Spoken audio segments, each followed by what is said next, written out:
So what you can also do is you can go ahead and then add in shapes as you like in custom ratio. For example, if I were to click and drag right here, then you can see that everything is free right here. You can go ahead and make changes, of course, for rounded corners and so forth. But let's say, for example, everything right now is free in aspect ratio. But what I can actually also do is I can go around onto fixed ratio right here. And let's say, for example, the width and height is 1 by 1. In this case, you get a perfect square right here.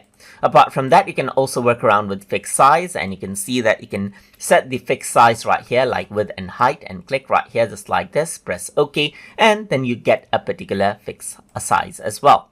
Apart from that, you can choose these different ratios as well, just like this, and then what happens is that those particular ratios will actually be made right here just like that. So you can go around onto fixed size right here, click to get the fixed size, or go for ratio as you like right here.